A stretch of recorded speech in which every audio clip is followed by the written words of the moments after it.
কাঠের বক্সে রাখা একটি বড় সোনার চাবি দিয়ে ওভাল অফিস থেকে এলন মাস্ককে বিদায় জানালেন মার্কিন প্রেসিডেন্ট ডোনাল্ড ট্রাম্প। স্থানীয় সময় শুক্রবার ওভাল অফিসে এক সংবাদ সম্মেলনে মাস্ককে বিদায়ের ঘোষণা দেন ট্রাম্প। এ সময় সেখানে মাস্কও উপস্থিত ছিলেন।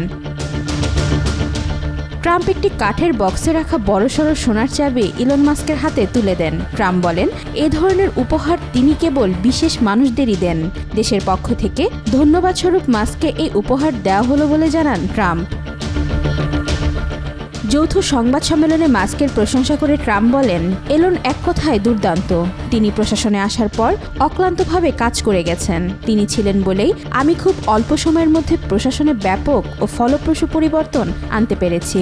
তিনি না থাকলে হয়তো এই পরিবর্তন আনতে কয়েক প্রজন্ম লেগে যেত। তিনি আরও বলেন, আজ তিনি বিদায় নিচ্ছেন, কিন্তু আমি বিশ্বাস করি যে এটি সত্যিকারের বিদায় নয়। তিনি আমাদের সঙ্গে ছিলেন এবং ভবিষ্যতেও কোনো না কোনোভাবে আমাদের সংস্পর্শে থাকবেন।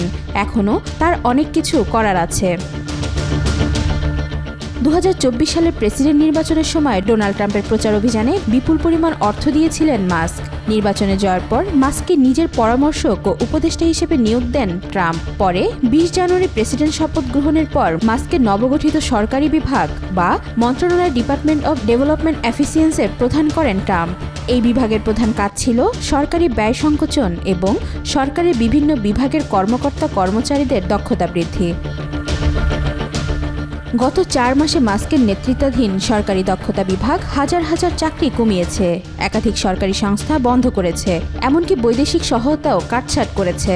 26 মে পর্যন্ত সরকারি দক্ষতা বিভাগ প্রকল্পের মাধ্যমে আনুমানিক $17,500 কোটি সাশ্রয় হয়েছে বলে দাবি করা হয়েছে। তবে বিবিসির বিশ্লেষণে দেখা গেছে এর মধ্যে মাত্র 1/4 নথিপত্রেও বা প্রমাণ পাওয়া গেছে। দক্ষিণ আফ্রিকার বংশোদ্ভূত এলন মাস্ক শুক্রবার ওভাল অফিসে হাজির হয়েছিলেন কালো টি শার্ট পরে। সেখানে সাদা অক্ষরে লেখা ছিল DOGE ফাদার। মাস্কের মাথায় ছিল কালো রঙের ক্যাপ। তিনি বলেন, তার ঘোষিত $1 ট্রিলিয়ন সাশ্রয়ের একটি বড় অংশের ফল পেতে সময় লাগবে। ওয়াহিদা পারভিন, আজকাল।